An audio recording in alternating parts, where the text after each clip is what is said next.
A gente está ouvindo ao fundo, né? A música Mais Bonito Não Há, com o Milton Nascimento e o Thiago York. E eu escolhi essa música porque num determinado trecho ela menciona solidão de casa cheia. Ou seja, a solidão não necessariamente tem a ver com aquela quantidade de pessoas que está em volta, mas são mais questões que envolvem isso aí.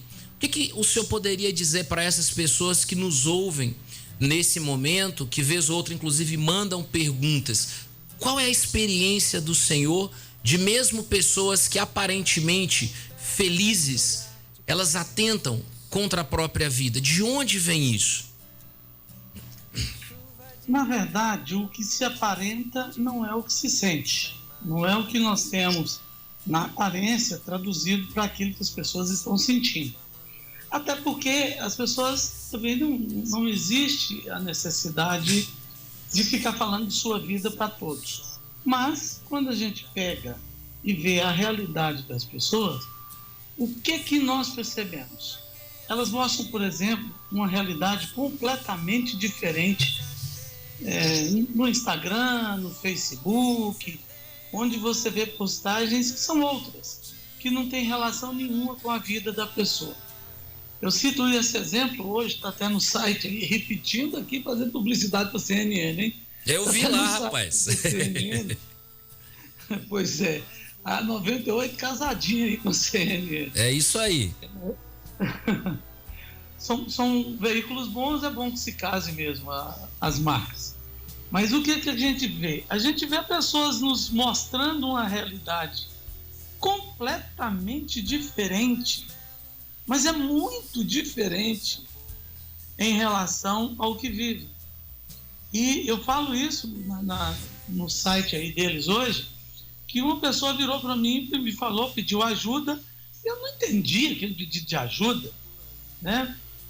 Eu não entendi, eu falei, mas você tem postado coisas aí tão super, né, para frente, super ótimas, que você está fazendo e tal. Não, mas eu estou muito mal, estou muito triste e tal.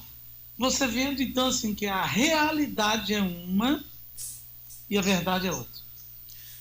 A realidade mostrada é completamente diferente daquilo que está vivendo. E as doenças, elas são muito silenciosas.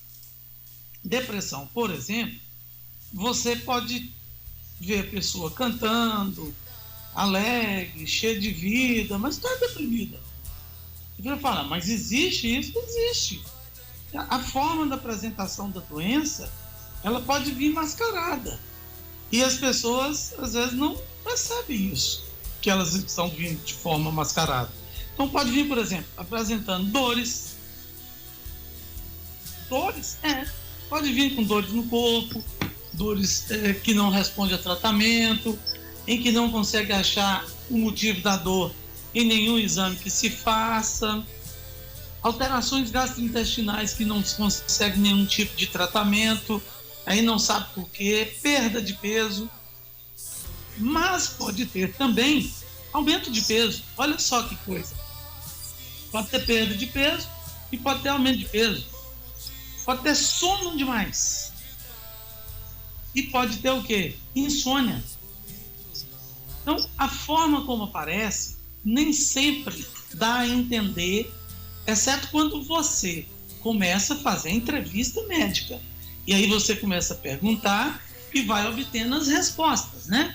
E a pessoa começa a te dizer. Quando você vai perceber que o sentimento vital dessa pessoa está completamente modificado. Por quê? Porque essa pessoa está deprimida. Aí é que você vê realmente o significado de toda essa situação. E aí você entende o porquê que às vezes muita gente não parece nada, mas está adoecida, mas está doente. E essa aparência, eu acredito que isso vai criando máscaras, né? Porque uma coisa seria tristezas eventuais que qualquer ser humano sente, frustrações. Outra coisa é quando isso vai ficando de uma forma reincidente, ou seja, ela passa a ser uma constante e às vezes a pessoa não admite que ela está precisando de ajuda e ela não admite que ela precisa de uma intervenção. E quando a gente fala intervenção, não necessariamente é uma intervenção medicamentosa, né? Não quer dizer que a pessoa vai ao psicólogo ou vai ao psiquiatra e ele necessariamente vai colocar remédio. Às vezes tem outras formas também de tratamento. Sim, até porque é muito interessante colocar que, assim, tristeza é uma coisa, é normal, todo mundo tem. Agora, depressão não. Tristeza é sintoma. Depressão é doença. E aí é importante entender que tristeza eu posso ter, mas é um sintoma. Ah, tá, mas e aí como é que fica essa questão de... como é que fica essa questão da doença, né? É um conjunto de sintomas. Aí você tem desânimo, falta de prazer, falta de alegria, perda de peso, aumento de peso, memória enfraquecida, a alegria vital, aquela coisa, o ânimo, tá tudo para baixo. É como você, quando está dirigindo, e que você enxerga uma pista e que vem assim, depressão na pista. O que é? É exatamente, é para baixo, é um buraco, vamos dizer assim. Só que o buraco em si, porque é na pista inteira, né, de um lado até o outro. E é só um abaixamento no nível da pista. E é isso, depressão vem exatamente assim. Ela joga tudo para baixo. Doutor Antônio, qual é a importância, o senhor que está tão dentro dessa realidade, e até se quiser falar um pouco da origem, o Setembro Amarelo ele é muito recente, ele é muito novo, né? Me parece que 2014, 2015, existe aí às vezes umas referências diferentes com a relação à data. Mas qual que é a importância de pegar um assunto tão tabu, que era necessariamente proibido falar, e que uma das primeiras regras que a gente pelo menos eu aprendi assim, de alguém que você desconfia ou que tenha alguma intenção, é realmente falar com a pessoa abertamente. Fulano, você está pensando em suicídio? O que é isso? Quer dizer, como é que inverte, né, em termos clínicos, médicos, uma ideia e de repente é justamente o inverso, ou seja, aquele morro que leva para baixo, será que é o mesmo morro que leva para cima? Como é que o senhor vê o Setembro Amarelo e essa primeira questão do diagnóstico, que seria ser honesto com a pessoa, ser franco com a pessoa? Fulano, o que é que você está pensando? Como é que o senhor vê tudo isso? Qual é a experiência do senhor dentro desse tema? Veja bem, o que a gente precisa deixar claro é que isso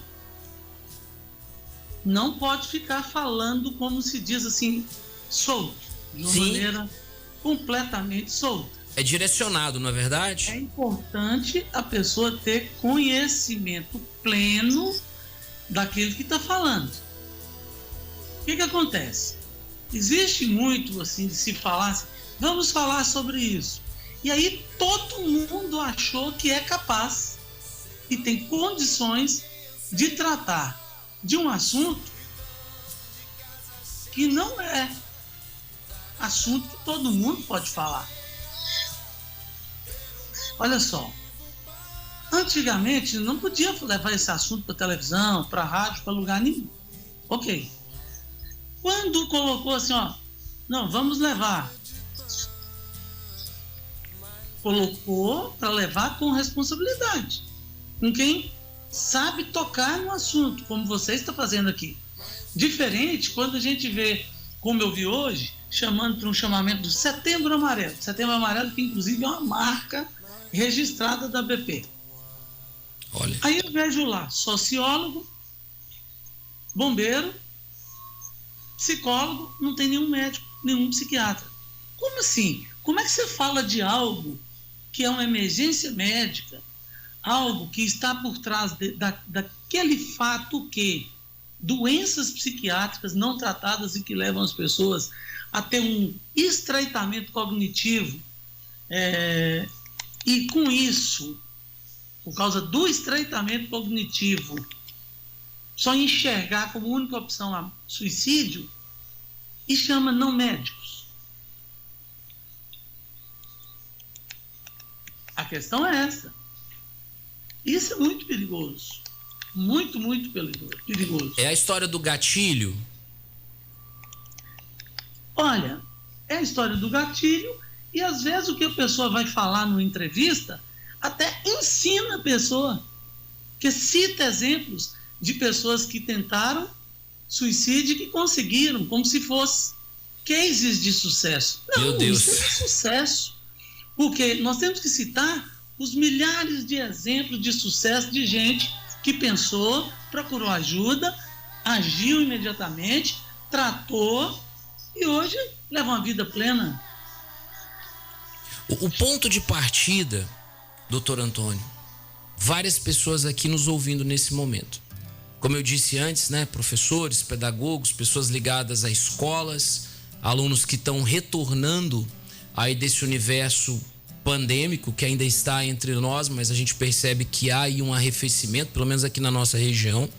E ao mesmo tempo, nós temos aí muitas angústias internas, né, por parte de crianças, de adolescentes. E o ponto de partida é direcionar para onde?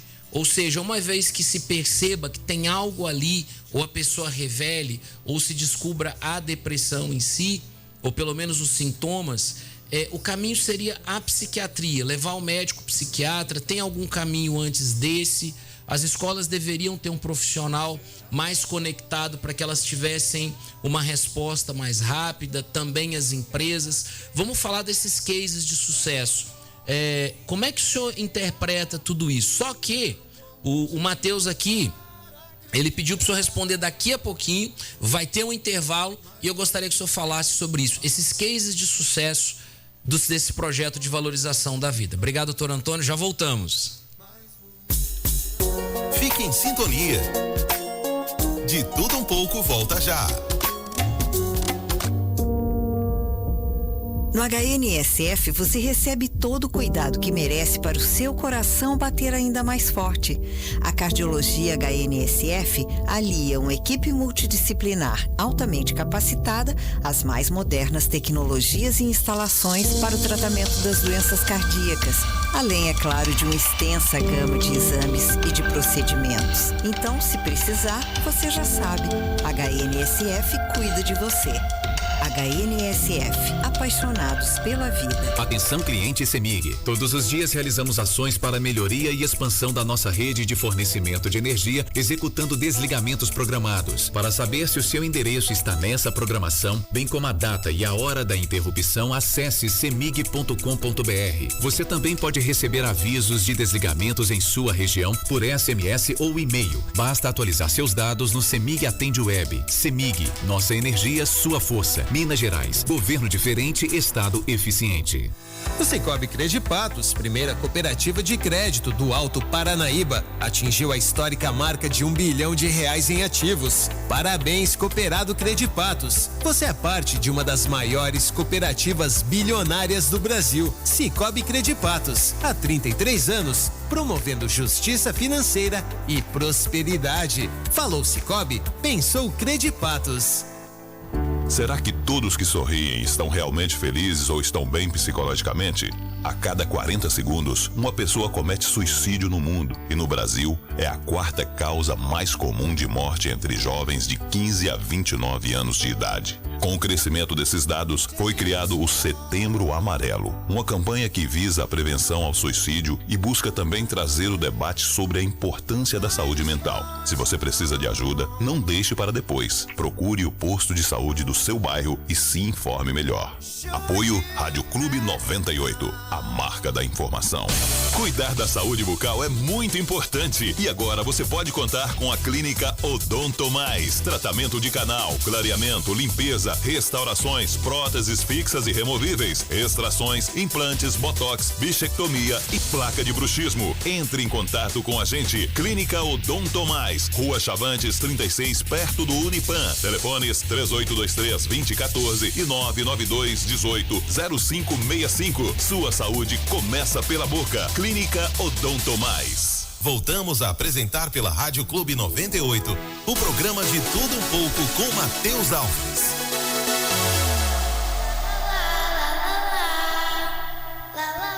Doutor Antônio, mais uma vez, boa noite a todos que nos acompanham. Nós estamos aqui com o doutor Antônio Geraldo, ele é presidente da Associação Brasileira de Psiquiatria e também presidente da Associação Latino-Americana de Psiquiatria, é recorrentemente visto na CNN e em outros canais falando da saúde, falando da vida e apontando caminhos que são tão necessários nos nossos dias. Antes do intervalo, doutor Antônio, a gente falava desse ponto de partida. Uma vez que alguém desconfia, percebe que aquela pessoa, aquele aluno, aquele colega, às vezes minha esposa, meu marido, até meu filho, ele está apresentando alguma coisa diferente, qual é o ponto de partida? O que a gente diria para essa pessoa?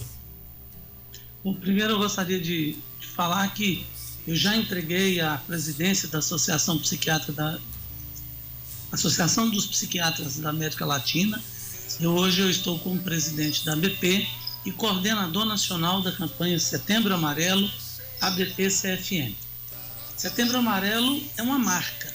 Essa é uma marca que foi registrada pela ABP e nós registramos a marca exatamente no sentido de tentar segurar a enxurrada de informações que tem que erradas no mercado, inclusive sobre o que você acabou de falar, que tem lugar falando 2014 e lugares falando 2015. O Setembro Amarelo começou em 2014, setembro de 2014, trazido pelo Brasil por mim, numa parceria da Associação Brasileira de Psiquiatria com o Conselho Federal de Medicina, e que naquela época convidamos para participar conosco várias instituições, Exército, Polícia Federal, é muita gente, Polícia Rodoviária Federal, e inclusive naquela época também convidamos o CVV. Bom, a partir de 2015, nós voltamos já sem essas parcerias todas e colocando assim, ABP, CFM, que são instituições médicas, para mostrar que se tratava de uma emergência médica e que precisava de uma atuação direta, objetiva, clara, no sentido de ajudar as pessoas, porque as pessoas estavam insistindo no discurso que é preciso falar e apenas isso. Bom, essa é uma coisa que nós estamos provando que em 20, 30 anos que estão dizendo por aí que é preciso falar, não funcionou. O índice de suicídio aumentou. Nós só estamos subindo os índices de suicídio. Enquanto outras causas de morte estão caindo, né? Estão caindo. O que está acontecendo com o suicídio? Só está aumentando. Estranho, né? Por que é estranho? Porque o que está sendo feito e proposto até então não está funcionando. Porque a questão não é apenas falar, é falar com qualidade, falar com conhecimento técnico científico, porque suicidologia é uma área importantíssima, muito importante. Não é algo que pode se falar de qualquer maneira, por qualquer pessoa, a qualquer momento. Nós precisamos agir. E aí a sua pergunta veio a calhar. Agir como? A pessoa está falando de suicídio. Ok, vamos tecer aqui um paralelo. Quando alguém está falando que está com dor no peito, que está infartando, o que você faz? Hospital. Muito bem. Hospital. Pela primeira vez eu vejo um meio de comunicação ensinar de forma adequada, foi o que vocês colocaram. Procure um posto de saúde, um centro de saúde. Você tem que procurar serviço médico. Esse é o certo. Entendeu? Não, muito boa colocação, porque é um assunto tão denso, é um assunto que ele tem tantos pormenores e quando acontece em qualquer família, tem vários dados e tem várias reportagens e numa, eu não sei nem se isso é fato, não sei se necessariamente saiu de algum estudo que o senhor conhece, que dizia que uma pessoa que comete um ato do suicídio, ela chega a atingir mais de 100 pessoas diretas e indiretamente ligadas a ela. O que a gente sabe é que é uma grande tragédia. A gente tem uma pandemia, querendo ou não, quase todos nós perdemos entes queridos e parece que também uma coisa vai criando, né, essa doença mental, esse problema de parecer, não ser, ficar comparando a minha felicidade com a do outro. Aquilo que o senhor falou que eu acho muito forte, ou seja, fulano, você está me pedindo ajuda, mas tudo aquilo que você está demonstrando é o oposto, né? Como que a pessoa vai adivinhar que o outro está precisando se ele está escondendo tudo? Eu achei uma observação assim muito assertiva, e ela traz um quê de novidade em relação a tantas coisas que nós ouvimos e até corremos o risco de propagar, falar em mídia por não ter o conhecimento adequado. Mais do que simplesmente falar de não, pensa positivo, a gente sabe que é muito mais amplo do que isso. Quase que culpando a pessoa que está doente, né? Criando uma síndrome inverso. Quer dizer, não, a culpa é sua porque você está triste. Como se, quando o senhor diz doença, né, a culpa é sua porque você teve esse determinado mal, a pessoa é culpada em si, e parece que isso não está correto. E ouvindo o senhor falar, trazendo esses casos, estes exemplos, isso nos ajuda e ajuda os nossos ouvintes a entender qual é o ponto de partida. É realmente uma questão clínica, ou seja, quando se fala de suicídio, não tem ali então uma linha cinzenta. Procura o médico, é por ali. É isso mesmo, doutor Antônio? Olha, a gente pode até diminuir um pouco, pensando nas cidades do interior, longínquos, né? Onde a gente não tem médico 24 horas fácil de se chegar. Então, vou procurar um serviço de saúde, um profissional de saúde. O que não pode é não agir no sentido de pedir ajuda. O que não pode é não falar a verdade, é não deixar transparecer a verdade, ou pelo menos não nos engane, dando sinais diferentes da realidade que está vivendo. Dizer que, mas eu estou tentando ver se, pelo menos tentando assim, melhora. Não, isso não melhora. O que melhora é pedir ajuda. O que melhora é dizer claramente que está doente, que está com pensamento negativo, está pensando em morte, que está pensando em suicídio. Informar para que eu possa correr atrás de te ajudar, para que você possa correr atrás de ajudar o outro. Nos traga a informação exata, mas também não critique. Até porque as pessoas às vezes criticam e falam assim: você precisa valorizar a vida. A pessoa vai te responder: mas eu valorizo. Eu só não estou conseguindo enxergar a saída. Mas como assim? Eu valorizo a vida. Acontece que eu estou doente. Se eu estou doente, eu tenho um estreitamento cognitivo. Se eu tenho um estreitamento cognitivo, eu vou enxergar como única opção, como única saída, a morte. E aí é onde está o erro, né? Porque, na verdade, a maioria das pessoas que procuraram ajuda, a maioria das pessoas que trataram adequadamente o que elas precisavam tratar, elas estão vivas e felizes.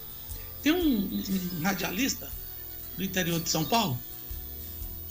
Esse radialista, muito interessante ele, porque ele virou para mim e falou que estava com ideia de morte.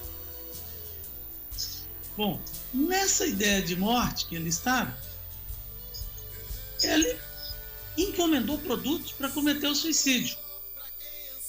Tá bem. Aí ele encomendou, tudo bonitinho e tal. Só que, quando esses produtos chegaram, o que aconteceu? Ele tinha começado um antidepressivo.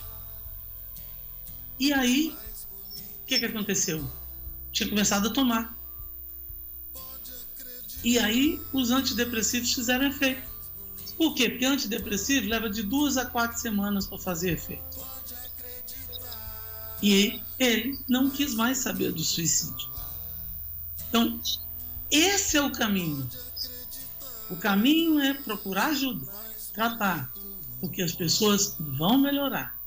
Via de regra, as pessoas vão melhorar. O ruim, o errado, é não procurar ajuda, é achar que não tem saída. Por quê? Porque a saída é o fato comum. É isso que é o fato comum. E é assim que a gente deve pensar, comportar e correr atrás para poder ver os melhores resultados. Aqui em Patos de Minas e região, falando com uma referência nacional, uma referência internacional. A questão que eu coloco é a seguinte: os nossos profissionais, num Brasil tão grande, em realidades tão distintas, o senhor percebe que existe pelo menos o mínimo necessário para fazer um encaminhamento com qualidade, né? Aquele que chegou ao posto de saúde ou teve condição de ir direto a um psiquiatra, ou mesmo um psicólogo que faça um filtro e diga assim: olha, você vai procurar esse médico aqui, esse psiquiatra, você precisa de algo a mais. Qual é a avaliação que o senhor faz, já que o senhor tem esse conhecimento vasto no sentido de conhecer realidades, conhecer os lugares mais avançados e mesmo os rincões? Mesmo quem está lá no rincão, é possível encontrar um profissional que vai conseguir fazer esse primeiro trabalho, esse primeiro momento com essa pessoa? Olha, o médico sempre tem uma coisa que ele busca fazer, correto? Perfeito. O que ele busca fazer? Proteger a vida. Então, se ele proteger a vida, vai passar o quadro agudo da pessoa, e aí depois o que vai acontecer? A pessoa vai ter condições de ir a um profissional que possa efetivamente ajudar. Essa é a questão. Então, a gente precisa disso. A gente precisa que leve essa informação, leve esse paciente para proteção no serviço de saúde, e depois você vai ter a equipe multiprofissional, multidisciplinar, que vai ajudar essa pessoa e proteger a vida dessa pessoa, que é o que? Invariavelmente tratando a doença de base. Perfeito. Para além da questão que tem um pensamento de morte, o senhor também falava da depressão. Existem níveis diferentes de depressão, onde uma pessoa se cerca ali na tristeza, não necessariamente tem um pensamento de morte, mas também não avança na melhora, ela fica meio que estagnada num processo letárgico, ou não necessariamente? Aí nós estaremos falando de outra coisa. Olha só, as doenças que podem acometer as pessoas que estão pensando em suicídio, elas são variadas. Portanto, elas terão apresentações variadas. Se for um quadro de transtorno de humor, de transtorno afetivo, que seja ali um transtorno do humor, que seja depressão bipolar, é de um jeito. Depressão unipolar é de outro jeito. Depressão bipolar, outra maneira. Mesmo se for um quadro de euforia, de mania, outra maneira. Se for por dependência de uso e abuso de substâncias psicoativas, outra maneira. E aí vai. Ansiedade de outra maneira, esquizofrenia de outra maneira. Portanto, cada pessoa tem uma forma de apresentação. O que a gente tem que estar atento é que a vida da pessoa está modificada. A pessoa está tendo perdas. A pessoa está fora do padrão normal de funcionamento dela. E ela precisa de ajuda. Chegando ao médico, o médico tem o treinamento para proteger a vida, não deixar com que essa pessoa corra riscos de vida. Aí tem que chegar o profissional especializado, que é o psiquiatra, para poder tratar essas pessoas. Muita gente não fala, não procura médico, muito médico às vezes não encaminha para o psiquiatra por puro preconceito, mas ele não deveria ter preconceito para poder encaminhar ao psiquiatra, para que a pessoa pudesse obter a ajuda adequada.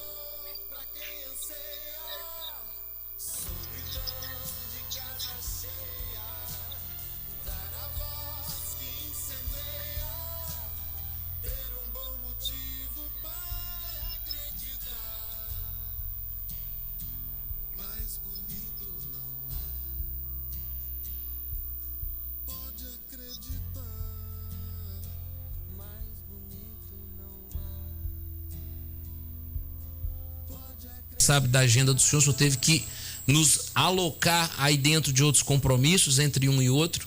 Justamente vamos cuidar uns dos outros. E talvez uma das formas desse cuidado seja justamente oferecer uma informação de qualidade. Oferecer para a pessoa não simplesmente um placebo momentâneo ou uma euforia momentânea, mas direcionar para algo efetivo e que seria então um tratamento. Não é da noite para o dia, não é de uma hora para outra, existe ali um processo. É o início de uma jornada. Eu estou interpretando da forma certa, doutor Antônio? O senhor poderia esclarecer ainda melhor aí para os nossos ouvintes? Obrigado. Olha só. Quando nós temos qualquer doença, diabetes, pressão alta, nós temos que procurar um profissional de saúde que vai resolver nosso problema. Praticamente 100% das pessoas que tentam suicídio, o que você vai verificar é que tem quadro de doença mental. Quadro de doença mental em que as pessoas não chegaram a obter tratamento. Qual é a proposta que a gente deve fazer para quem tem um quadro de doença mental? Tratar, cuidar-se. Não pode ficar sem cuidar. Muito bem. Qual a proposta que a gente vai fazer com um diabético? A mesma. Uma pessoa que tem tuberculose? A mesma. Por que é diferente com as pessoas que têm depressão, ansiedade, pânico? Não é diferente. Precisa de ajuda. Precisa de tratamento. Isso é que é importante. E isso às vezes não é visto. Não é? As pessoas não enxergam isso. O que é grave. Porque precisa enxergar. Entendeu? E o que você está falando que é o início de uma jornada, de um trabalho? Claro que é. Toda a sociedade pode ajudar. O que não pode é toda a sociedade achar que vai tratar desse assunto com conhecimento pleno, que sabe de tudo, que sabe como fazer. Não. A gente tem como fazer o encaminhamento, o cuidado, o não deixar a pessoa sem tratamento, a quebra do preconceito, o não negar ajuda, ficar do lado, entender que está doente, levar para o tratamento, abraçar, carregar consigo, falar, vou te levar para um serviço médico, vou ligar para o SAMU. É isso que precisa ser feito. E aí realmente é uma coisa a longo prazo, que não é algo simples. A pandemia fez uma bagunça da nossa vida. Piorou muito mais ainda a abordagem com esses quadros psiquiátricos. Mas nós temos que saber lidar com isso no sentido de fazer identificação o mais precoce possível e iniciar tratamento o mais breve possível. Não podemos deixar com que a coisa piore, fique bastante difícil para depois procurar ajuda. Não, procurar logo. Todos nós podemos precisar de um psiquiatra a qualquer momento da vida. O que a gente tem que fazer é procurar com brevidade. Essa é a melhor saída. Eu estou, assim, muito feliz com cada palavra que o senhor coloca, clareza, transparência, uma palavra dita por quem realmente está no chão de fábrica. A gente já vai caminhando para o encerramento, porque eu sei que o senhor tem outros compromissos, nem sei se o senhor está falando do Rio, Brasília, o senhor roda esse Brasil inteiro, enfrenta, né, situações as mais diversas em nome desse cuidar, desse proteger a vida. Digamos o seguinte, o senhor tem algum caso, e aí o senhor dizia dos cases de sucesso, que são justamente aquele caso em que talvez o senhor recebeu um amigo, um paciente, um indicado, e de repente aquilo mudou. E o que foi determinante para aquela mudança nesse quadro? E uma coisa também que aí é uma questão pessoal, né, que eu lhe pergunto, em geral, o senhor tem mais pessoas jovens e adolescentes que o procuram em termos de consultório, ou já são pais de família, mães, né, enfrentando as situações muito próprias da vida adulta? Porque tanto o adulto, eu sei que ele tem medo, estou falando por mim, eu sou adulto, cada um sabe ali as suas ansiedades, mas também sou professor de criança e adolescente, e eu vejo nessa juventude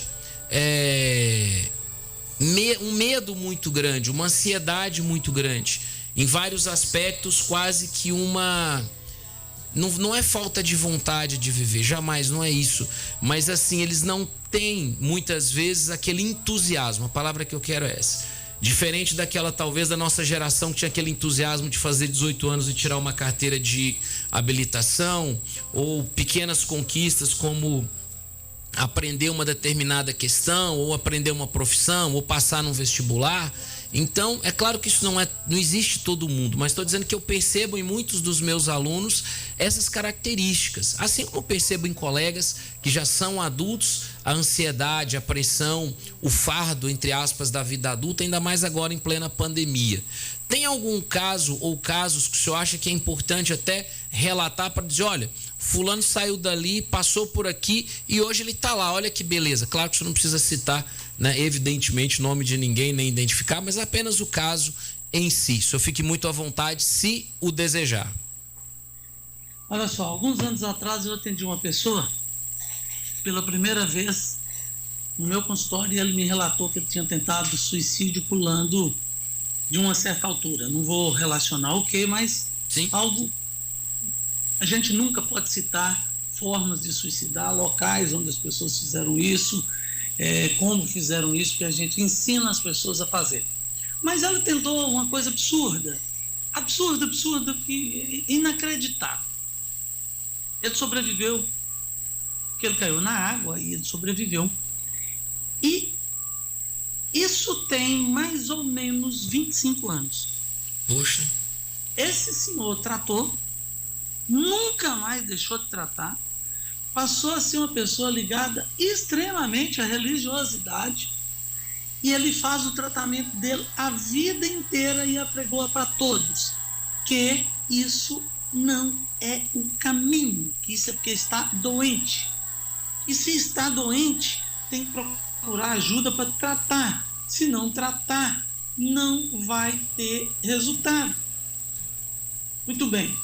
Ele tratou, está vivo até hoje, volta e meia eu encontro, não é mais meu paciente, mas ele vai e, carinhoso, cuidadoso, relata toda a situação dele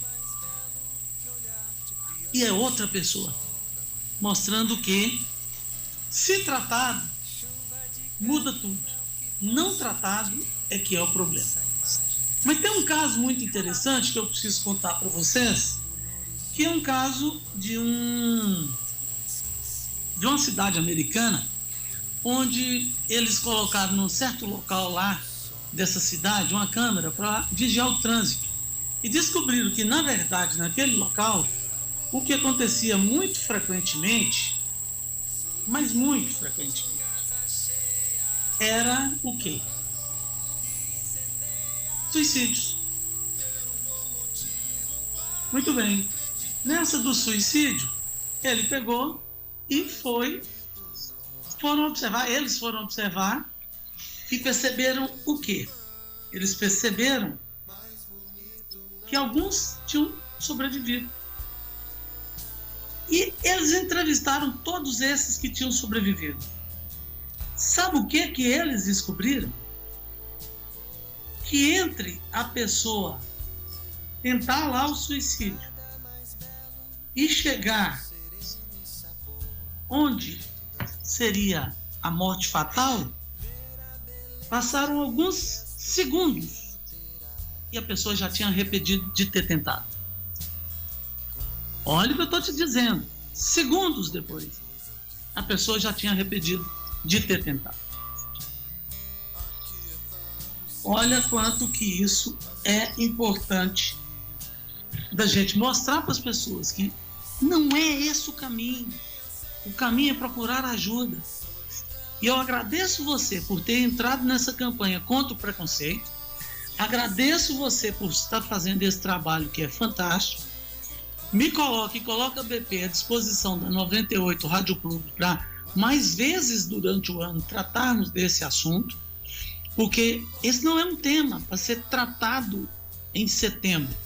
Como eu ouvi absurdamente alguém dizer ontem, em setembro comemoramos o Setembro Amarelo. Não comemoramos nada. Isso não se comemora. A gente concentra todos os esforços para orientar, cuidar, explicar às pessoas que precisam de ajuda como fazer para obter ajuda. Liga o 92, que é o SAMU. No Brasil ainda não tem nenhum serviço telefônico que realmente faça prevenção ao suicídio, que são chamadas de hotlines americanas. Essas fazem.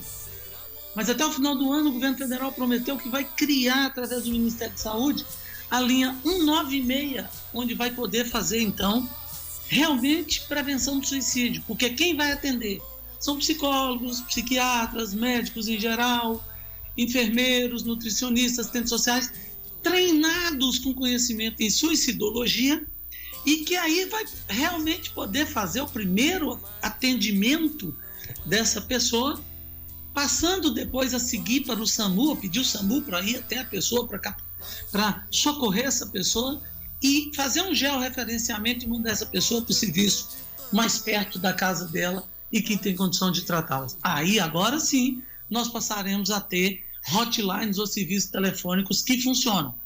Fora isso, não é prevenção do suicídio.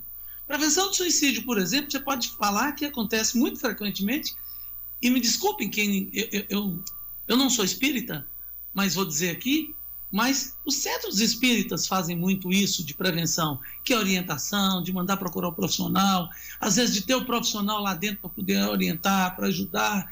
Eu estive aí, em Patos, e falei, acho que eram, 1.000, 2.000 pessoas dentro do ginásio aí da faculdade, em que um grupo de pessoas aí do Centro Espírita me mostraram coisas muito bonitas, um trabalho muito bonito que eles fazem silenciosamente. Isso é prevenção do suicídio.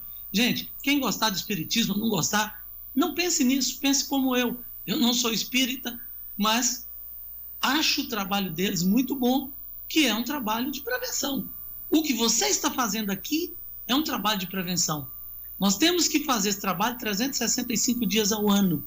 E é em setembro concentrar os esforços.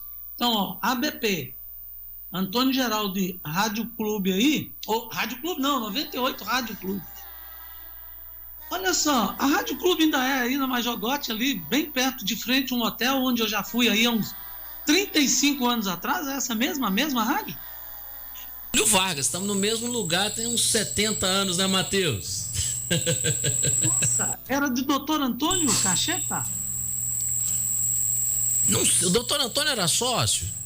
Honestamente, eu não lembro, porque tem tanta história aqui. Aqui é tradicionalmente, né, o primeiro dono, pelo menos que a gente conhece, era o chamado Binga, né, que era o dono do Sistema Clube. O doutor Antônio Cacheta, eu sei que ele era ligado ao hospital chamado Hospital São Lucas. Eu fui na inauguração e estive ao vivo aí na Rádio Clube.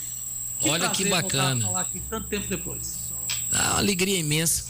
Ô doutor Antônio, eu estou muito feliz. Você não imagina a felicidade, a minha alegria de falar com o senhor aqui nessa noite, a alegria dos nossos ouvintes. Nós realmente estamos felizes, porque oferecer informação de qualidade é uma maneira efetiva de auxiliar e mudar a rota, a história de uma vida.